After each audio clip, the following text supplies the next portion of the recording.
What's up everyone, this is Mark with Sonic Tax and IRS Advice. I've got another tax return scenario today. This is with a single parent who is filing head of household because they have a dependent. In this scenario, they make $50,000 of W-2 wages and a little bit of interest and dividend income. But other than that, it's a very simple tax return. They've got their dependent right here, child tax credit. As you see, their income, $50,000 from W-2 wages, box 1.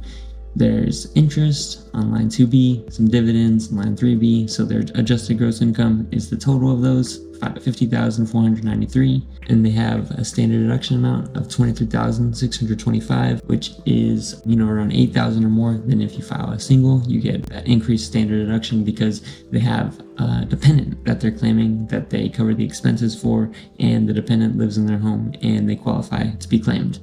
The other parent, of course, if there is another parent, would not be eligible to claim them if one parent is claiming them. And the other parent, if they don't have a dependent, probably can't take the head of household. Only one parent can claim the dependent and take head of household if there's two parents that are separated and not married, of course, filing jointly.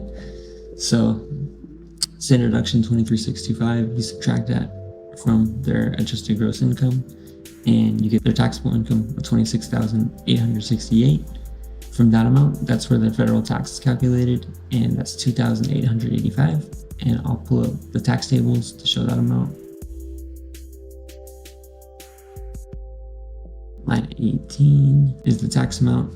Line 19, that's the child tax credit. And let me show you the form 8812 that gets calculated on, actually right here. $2,200 for one dependent, a young child.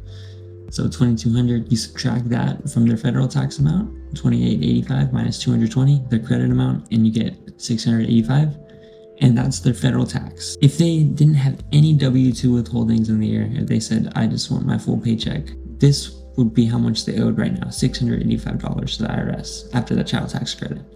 But in this scenario, most people have W-2 withholdings. So this person had $50,000 of income and $4,500 of federal withholdings.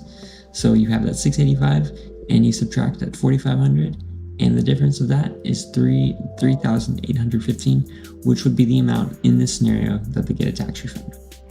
Of course, everyone's tax scenario is different. This is a very simple tax scenario, and I hope this is helpful. And if you want me to make any specific scenarios, let me know in the comments, or if you need any tax help, contact me, Sonic Tax and IRS Advice. I can help you with tax problems, unfiled tax returns, IRS problems.